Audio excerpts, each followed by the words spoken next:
तोसाम विधायक किरण चौधरी और श्रुति के बाद कांग्रेस पार्टी को एक और झटका लगा है।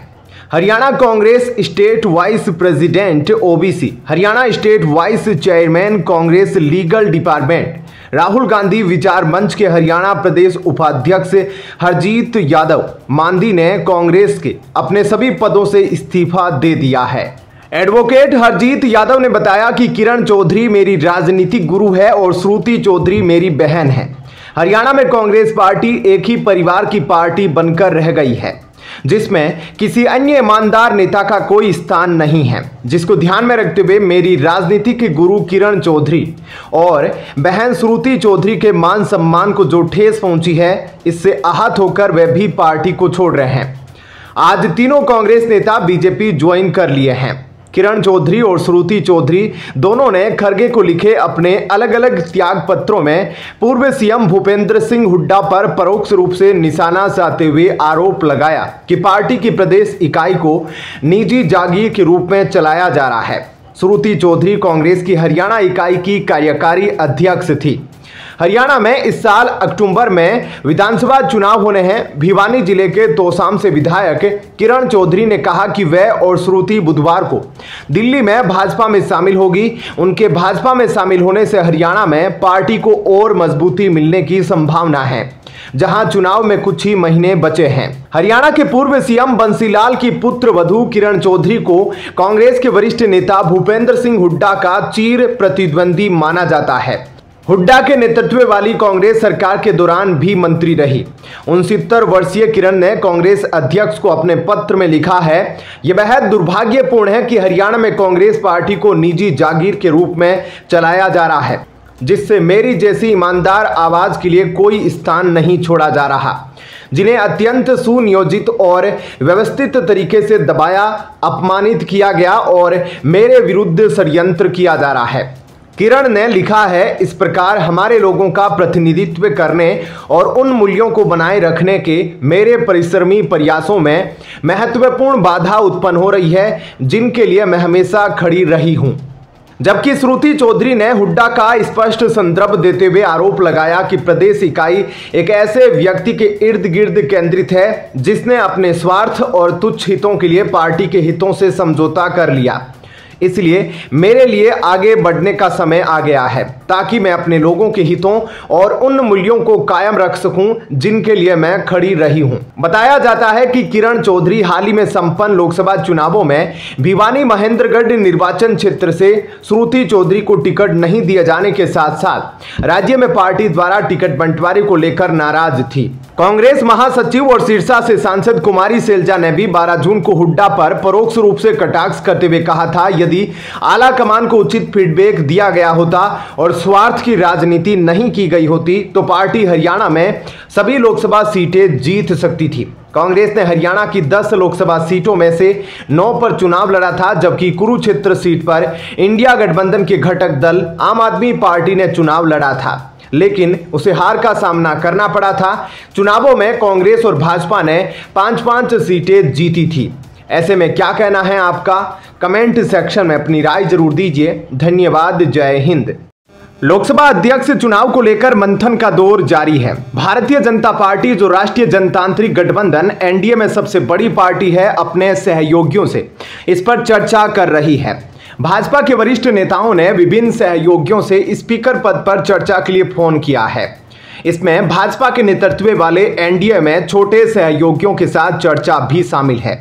सूत्रों ने बताया कि एनडीए गठबंधन के सहयोगियों ने उस उम्मीदवार को पूरा समर्थन देने का आश्वासन दिया है, जिसे भाजपा इस पद के लिए नामित करने का फैसला करती है। एनडीए के साथ 14 दल शामिल है। आंध्र प्रदेश की तेलुगु देशम पार्टी टीडीपी, बिहार की जनता दल यूनाइटेड लोक जनशक्ति पार्टी और हिंदुस्तानी आवाम मोर्चा सेक्युलर, महाराष्ट्र की एकनाथ शिंदे गुट वाली शिवसेना, एचडी देवगौड़ा की जनता दल सेक्युलर, पवन कल्याण की जन सेना पार्टी जेएसपी और राष्ट्रीय लोकदल आरएलडी शामिल है। इसके अलावा यूपी से अनुप्रिया पटेल के नेतृत्व वाली अपना दल सोनेलाल, असम से United Peoples Party Liberal, Assam Gana Parishad AGP, Sikkim Krantikari Morcha SKM, Jharkhand से All Jharkhand Students Union AJSUP, Rashtrawadi Congress Party NCP के अजीत पवार गुट के सांसद भाजपा को समर्थन दे रहे हैं। एक सूत्र ने बताया कि अध्यक्ष पद के उम्मीदवार के लिए सहयोगियों से उनके सुझाव लेने के लिए बुलाया गया है। हालांकि अधिकांश सहयोगियों ने किसी विशेष व्यक्ति को कोई प्राथमिकता या पसंद नहीं दी।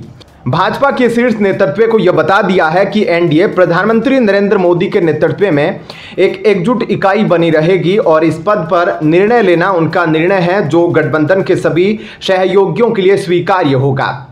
भाजपा के शीर्ष नेताओं ने गठबंधन सहयोगियों को यह भी बताया कि वे गठबंधन सहयोगियों में से किसी एक को उपाध्यक्ष पद देने के इच्छुक होंगे।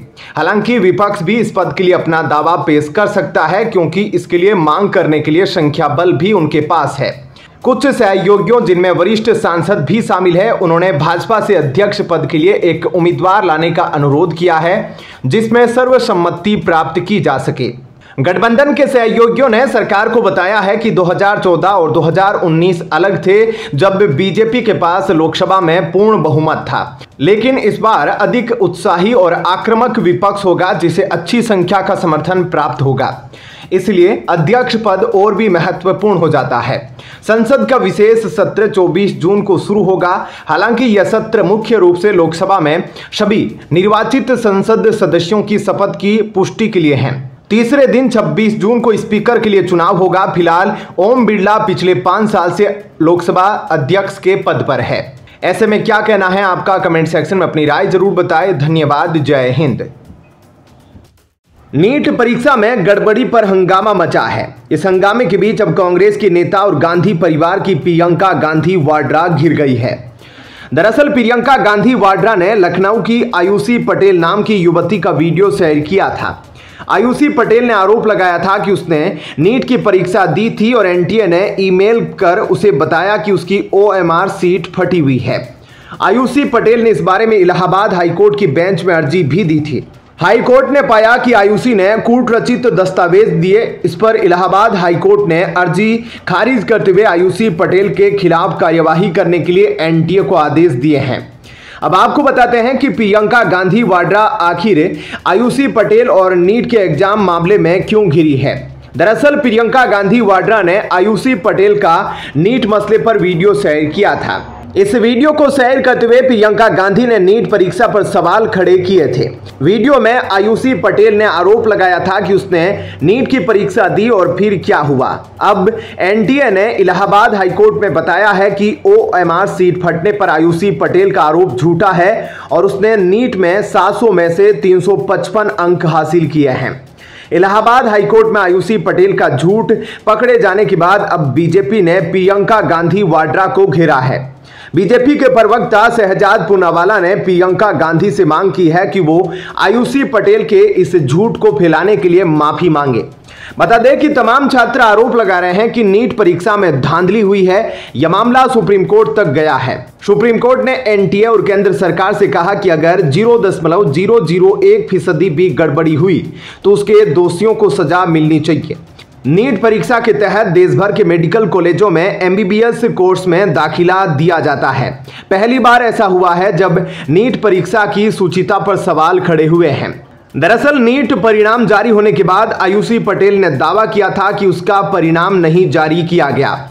आयुषी ने दावा किया था जब उन्होंने इस संबंध में एनटीए को ईमेल कर शिकायत की तो उन्हें एक फटी ओएमआर सीट की फोटो भेजी गई और उसी आधार पर उसका परिणाम रोक लिया गया। आयुषी ने इसके बाद एक वीडियो बनाया था जो कि सोशल मीडिया पर वायरल हो गया था। आयुषी पटेल के लिए न्याय की मांग की जा रही थी।